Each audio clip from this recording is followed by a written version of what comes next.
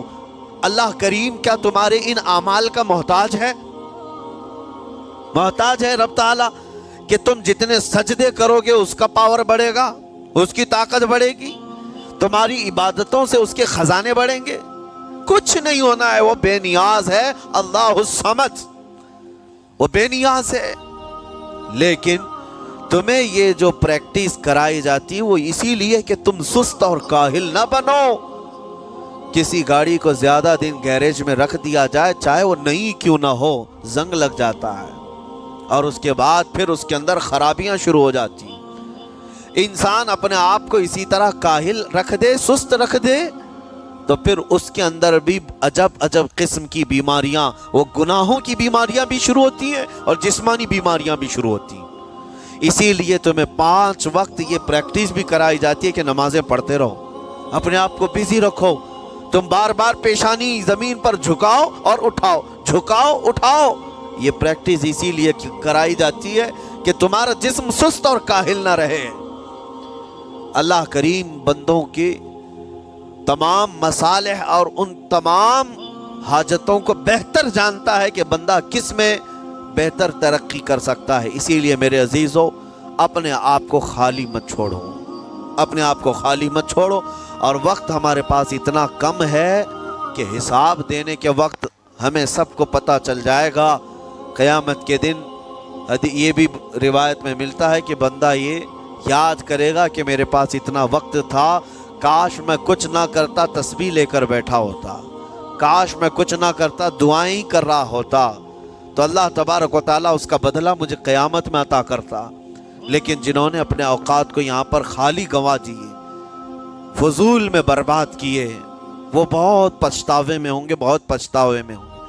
جتنا وقت اپنے پاس باقی ہے اس کو مصروف کر دو، اس کو مصروف کر دو۔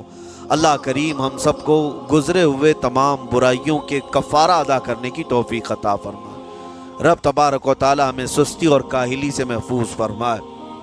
میں آپ کو اس لیے بھی ایکٹیو کر رہا ہوں کہ اپنے آپ کو اتنا پابند کر لو کہ رمضان آنے والا ہے اور اس میں عبادتیں زیادہ ہوں گی۔ کیوں؟ 20 رکعت کھڑے ہونے میں تمہارے جسم میں سستی اور کاہلی نہیں آنی چاہیے۔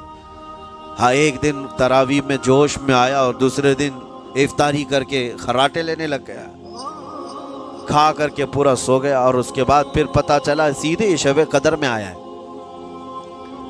تو رمضان المبارک کو بھی جن لوگوں نے ایسا برباد کیا وہ پچھتاتے رہ جائیں گے۔ اور کچھ نہیں، رمضان ہر دن نہیں آنے والا ہے اور ہر مہینے نہیں آتا ہے، سال میں ایک مرتبہ رمضان اللہ کا مہمان ہے۔ اس کے آنے سے پہلے اس کی آنے کی تیاریاں بھی کر لو، اپنے جسم کو ابھی سے اتنی عادت ڈالو، بلکہ جسم کو نہ صحیح لیکن دماغ کو اتنا بنا لو کہ مجھے یہ کرنا ہی ہے۔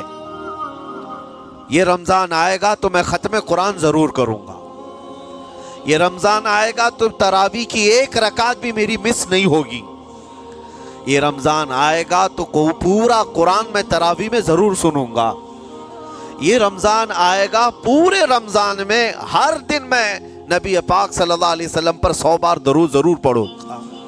یہ عہد ہوتے ہیں، یہ رمضان کی تیاریوں کے طریقے ہوتے ہیں۔ قرآن پاک پورا ختم کریں گے انشاءاللہ۔